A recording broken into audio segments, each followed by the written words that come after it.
It is becoming very clear that the issue of global terror is not going to go away. So how do we respond to it? We see ISIS very recently line up Christians at Libya on the beach and just slaughter them like animals. What should the response of a Christian be in the face of such persecution, such attacks? How do other people respond to terror? What are the constructive things that we can do? This is part of what we're going to be exploring on today's show. We have Ruth and Kent Hodge in the lovely Icon Tower studio, and we're going to be discussing this with a live audience. Check this out.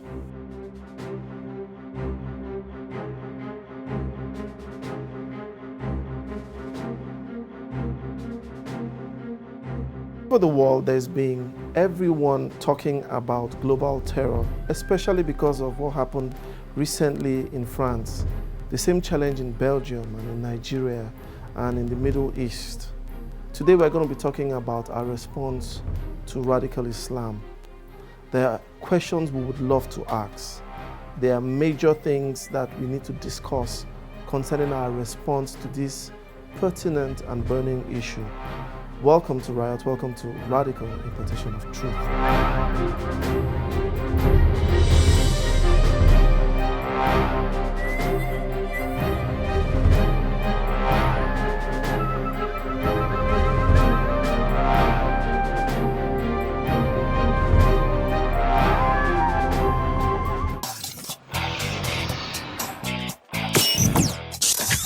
For the first time, we have a live audience. And I am looking forward to some very piercing questions and some interactive time. But today we have a group in the house of friends, family, and especially we have a couple, Ruth and Kent Hodge. It's great to have you in the studio with us today.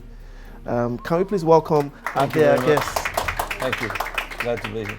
Now, those of you that are viewing, we want you to call in, we want you to send in your questions and your emails and text, and we want to get you to interact with us. What do you think about the issues we're raising on this program? How do we begin to introduce Dr. Kent and Ruth? Dr. Kent, people call him Prof. some of the missionaries he's been training.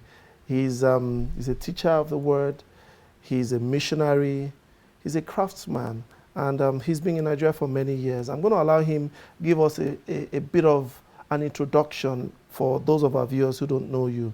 Tell us a bit about yourself, Dr. Kent. Ruth and I married in Australia and felt a call to missions, to the ministry somewhere outside of Australia. We read a book called Fire in His Bones, the story of Archbishop Benson Idahosa, and it really touched our hearts.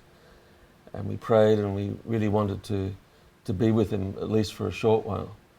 And he accepted us and we went and joined his ministry in 1986 with our 3-month-old daughter. And he became a father to us, and we eventually led his Bible college there called All Nations for Christ Bible Institute. That is in Nigeria? In Benin City in the south of Nigeria. And we had about 10,000 students pass through the college in that time that are pastoring thousands of churches all over Africa and around the world today. And we stayed with that ministry for 20 years. Archbishop went to be with the Lord in 1998. And in 2007, we answered the call to go to the north to the Islamic people, and that had been on our heart for many years. That's interesting. Some years ago when I was burdened about how we respond to this whole menace and this whole situation, if I use words like menace or plague or virus, it's because it disturbs you, it upsets you, it grieves you. I just stumbled on your name online some years back, and I was like, you mean in Jos in Plateau State? As the show goes on, I would maybe give you an idea of my own experience and my own story. But I just want to hear from Ruth. I mean, the last few years, what's it been like? Maybe in a minute or two, coming to our beautiful Jos. Do you want to give us why Jos? We didn't just choose Jos ourselves. We founded a team to begin Christian Faith Institute in Jos, and began in 2007. And the whole team discussed, okay, where is a central place, a little bit safe, we hoped, You wanted train. somewhere safe. Well, you hope, but God knows. Where people from all over the north and Niger, Chad, Cameroon can come, still part of their own northern culture. Not, somehow it's difficult for northerners to go to the south. It's a different culture. Where they could go back to their home cities, home villages, and impact. So it wasn't us, it was the team who chose Jos. We're happy. We are a team. We all make decisions together. So that's why Jos. Before we go back to Jos, you guys lived in Britain, but you're Australians. Now you're missionaries in Nigeria. Can you, that's a bit of globetrotting. We went to Nigeria in '86 with a 3-month-old child. Ruth and I had 4 sons after that, and we homeschooled our children there in primary age. But for their senior education, a church here in Britain offered a scholarship, Trinity Church in Brentwood, for all of our children to come and to be educated there and to be prepared for university and so on. So we moved our family after living many years in Benin City to Britain, and then I commuted from Britain to Benin City for many years, and then when we changed to Jos. But 2 years ago we moved, Ruth and I, all our children are married except for our youngest son. Ruth and I and our youngest son moved back to Australia to help Ruth's parents that are quite old. Okay. And so now we're on our way from Australia back to Jos, which is why we're here in UK for a few days. I'm going to start asking some very intense questions because of the topic, and I'm going to consult with this book. You have written quite a few books, but this one in particular is quite pertinent to our topic today. And why crossing the chasm? Now, I know Nigerians call it chasm. British call it chasm or something like that. What do Australians call it? Chasm. Chasm, yeah. Okay, and some brother in the house is calling it chasm. Wow. We'll go into the history of how we began to talk about this book, but starting off, I wanted to just, I read some very controversial things here, which I'm going to put you on the spot a bit here. Everyone has been talking about radical Islam, but I don't know whether we can talk about radical Islam without talking about Islam. And here, the fear of Islam was mentioned, and I think there's a healthy fear for radical Islam right now. I don't know whether it's healthy or not, but the fear of Islam among many Christians is based on a lie that Islam is significant. Do you want to throw more light on that? Well, I think our focus is more on Muslim people than it is on Islam. And there are many good apologetics of Islam and so on. And some of them are good, but there are other views on those things as well. But our focus is more on Muslim people. They're people. People like you and I, and have families. And maybe many of them have been caught up in something that's bigger than themselves. They've been born into that. Also our focus is on Jesus in the Gospels in the first century. And when the Jews were under occupation by Rome, which was a terrible power occupier, did brutal things to people. And yet Jesus didn't focus on that in his ministry. He focused on the people of God and how we could be a community that's able to bring change. And eventually the church did bring a lot of change to Rome. And it was through a different style of community, different manifestation to what we might expect. How do you describe as people who, and I'm talking about the radical Islamists now, who go about killing innocent people, raping, kidnapping, beheading, they are bloodthirsty. You describe them as people, but my experience in Jos was the people that came to attack us in church did not even appear like normal human beings. They were chanting Allahu Akbar. They were so bloodthirsty. And are describing them as people. This, for lack of a better description, I say they are like animals who are bloodthirsty and they just want to kill. How can you describe them as people? Well, we've had these throughout history, terrible acts that people have done, empires have done, for all sorts of terrible reasons. And And I think we just have to focus on how Jesus handled this, again, going back to the Gospels and what he did. And he showed the love of God to these same sorts of people by giving his life on the cross and showing something, giving them a glimpse of the kingdom of God. It takes the Holy Spirit really to do that in someone's life. But at least through the role model, through what Jesus did. My own personal experience was that they came and they attacked us in church. Before then, we used to say, like some people say here in Britain, that it will never happen. Britain can never become an Islamic nation, blah, blah, blah. I used to argue about all of that, that Jos was a very peaceful place. I moved to Jos in 1987, and I lived peacefully in Jos North. All my landlords were Muslims, and we related well. But when there was the slightest, maybe the Danish cartoons or some kind of thing on a global scene that had to do with Muslims, we noticed that the first place they attacked was the churches. And not only was the church I pastored attacked, every other church in the area suffered attacks.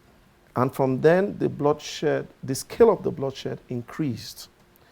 And after a while, we realized that if we don't defend ourselves, they are going to wipe out everybody. I remember clearly when the planes flew into the Twin Tower in the States. I had a rifle. I was holding a rifle because we had been under attack for 2 days. And two things happen when you come under attack. It's either you get angry or you get scared. I got angry, you know. But what I found out is that that anger fuels a defense mechanism in you. But when the church that I pastored was attacked and they set the place on fire and we put off the fire, I now led a group of young people. I remember there were more women than there were guys there. We had about 6 guns, you know, and we were going to march to the mosque on the same road and burn down the mosque because they attacked us. Just as we stepped out of the church, the Spirit of God spoke to me and asked me that, yeah, they set your church on fire. Now you're going to go and burn their mosque. If you burn down their mosque because they burned down your church, what is the difference between you and them? Now that's where my crisis began. And there are people in the audience, there are people watching who are saying, do we defend ourselves? Do we fight back? What is the response to those who are coming after you? I'm not going to watch and let them kill my children. What is the practical response in such a situation?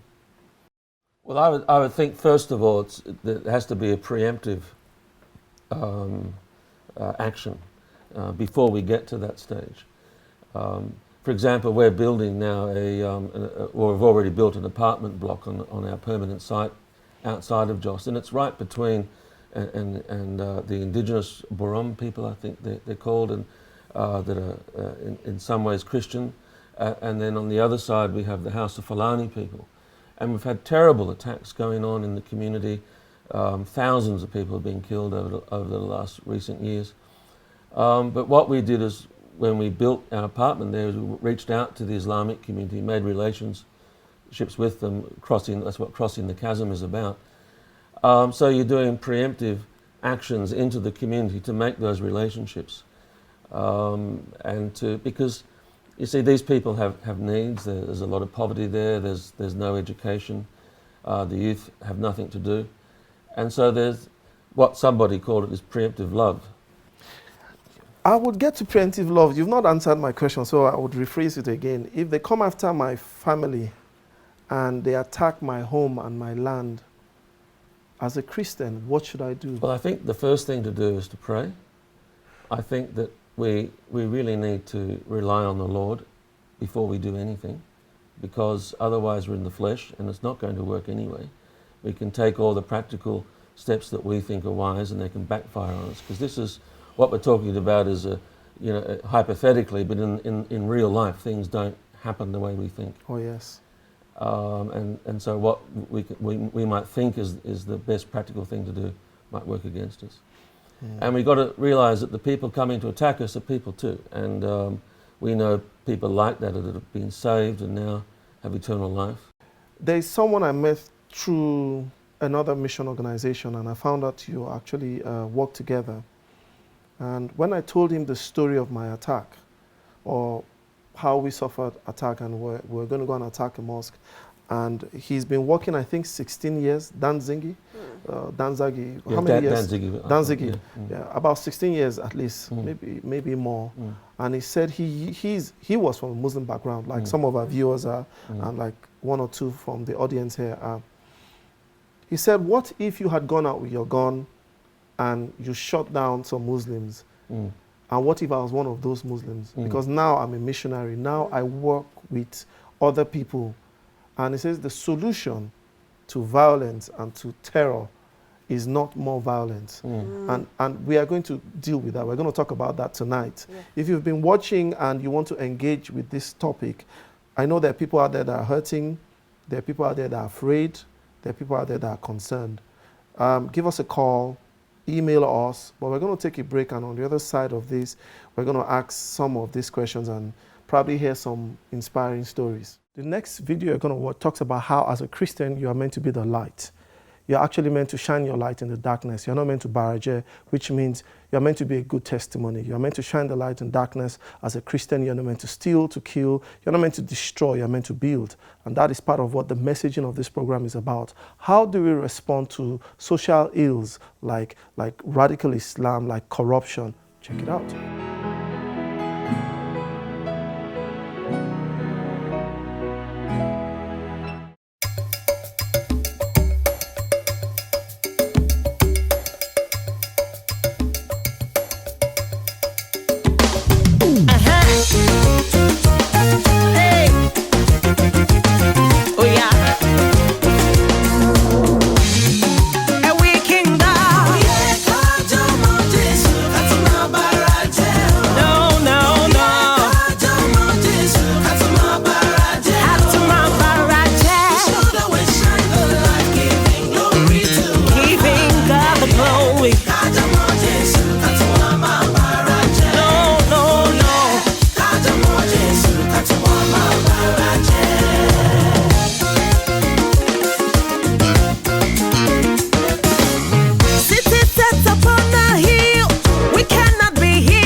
Problem you dey blame us on the coast.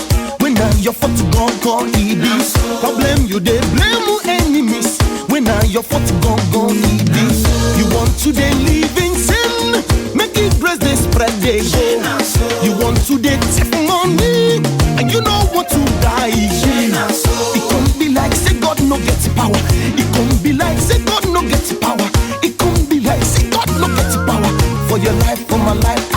Oh yeah, kaja mo Jesu, katuma ma baraje. Oh yeah, kaja mo Jesu, katuma ma baraje. Oh yeah, kaja mo Jesu, katuma ma baraje. Oh yeah, rara, kaja mo Jesu, katuma ma baraje. No.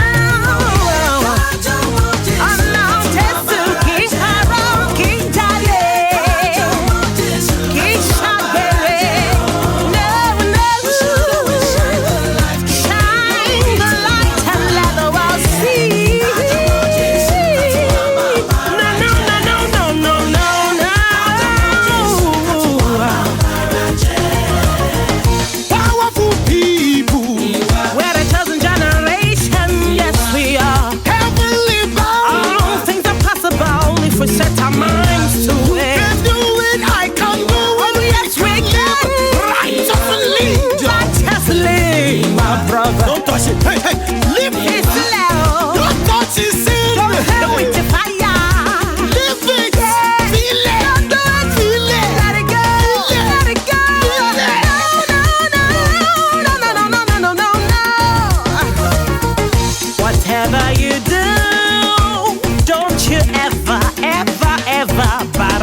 bàjẹ́.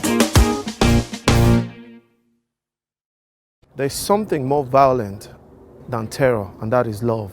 Love is more violent than terror. I've been in Nigeria recently, and there have been a lot of disturbing things that have been happening. And we've gotten tired of just talking about it. We've talked and talked about making a difference. Now it's time to actually do something practical to make a difference. And that is why we started what is called the Love Back Initiative. Love Back is creative defiance expressed in practical terms. Every one of us can make a difference one way or another. This is a call to selfless service and nation building. Now let's take steps that will help us make a difference in the lives of people that have suffered different ways, victims of terror. Let us love back and let us build back.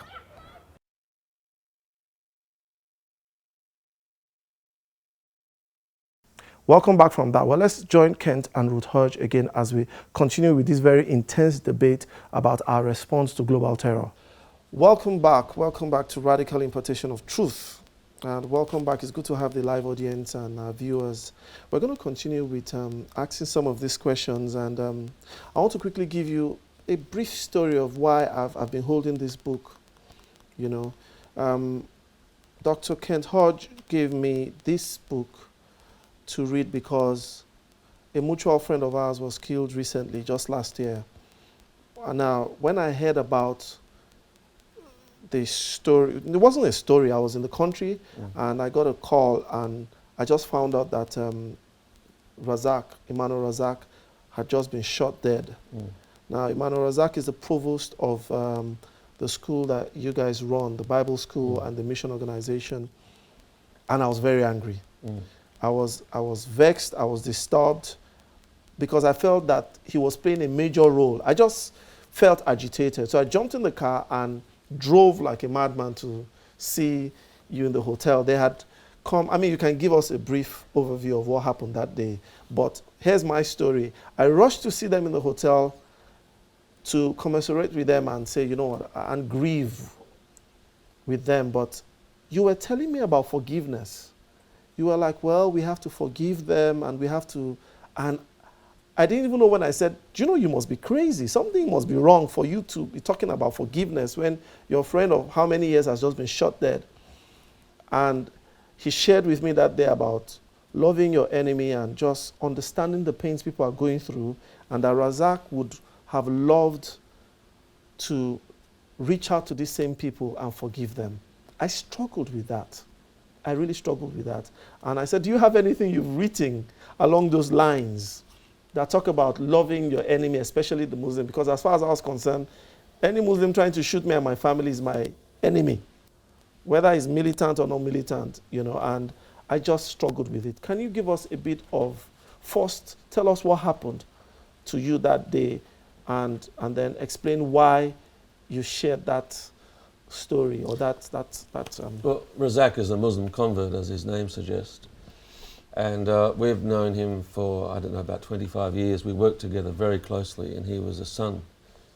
And a brother. To begin with, he grew up, became a brother and a co-minister in the gospel, and we were very close.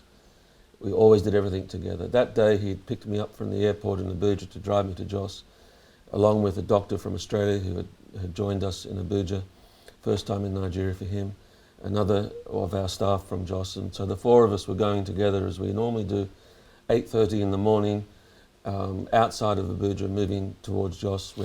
Now, Abuja is the central, people, our viewers might not know where Abuja capital is. of Nigeria, in the center of the country. So we're driving north towards Jos, and then we saw what looked like a military checkpoint in front of us on the road, and they began shooting at us. So armies don't do that, and so we realized then that they were, I thought, armed robbers dressed in military gear with high-powered guns, machine guns, high-powered rifles, mixture of guns. And then, so Razak turned the car around very quickly, reversing, managed to turn the car, almost tipped the car, headed back in the opposite direction, and then more people came out from the other side of us, and so we were sandwiched in between.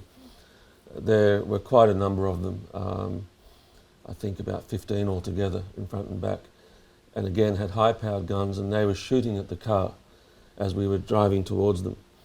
a lot of bullets, big bullets, and so I thought at this point, well, this is not an armed robbery attack. This is a terrorist attack because their aim is to kill everyone in the car. And I was just waiting to die. I thought this is the end. It wasn't what, you know. What do you think about? Do you pray at such a time? I mean, I don't know. I've had that experience maybe once or twice. Maybe not that close because I didn't see the militants. They were shooting on both sides of the road. But what were you thinking about when bullets flying over your head? Well, there was no fear. There was no panic in any one of us. No one was saying anything. But I just thought, this is it. I'm going to meet the Lord. And it was just, you know, just expecting that to happen, really. Why was there no fear? Well, I don't know. I was just at rest. I don't know why. That's not normal, is it? That they're shooting at you, except if you believe what the Word of God says, that you should not be afraid of those that will kill the flesh. Well, you know that it's God that, you know, has control over all things. So, you know, you're confident in Him. You're at rest in Him. And so long as you're right with Him, that's all you're thinking about. You're now going to meet with Him. So eventually the car was moving and the car went off the road and crashed. And then I was just expecting more bullets to come to finish everyone in the car at that point. But the shooting stopped. That's when I noticed that Emmanuel Razak had been hit. I was feeling for bullets in myself because I heard that people say sometimes you don't feel them.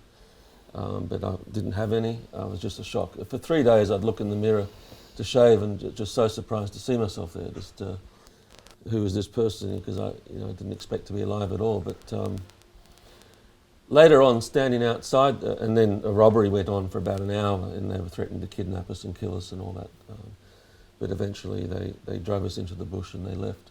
What did you tell them? I told them I was a missionary.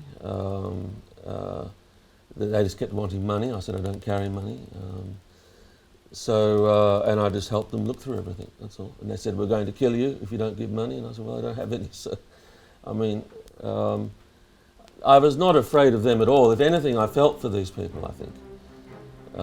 Because they're the ones that are in the wrong position when it comes to the things of God and their, what they're doing.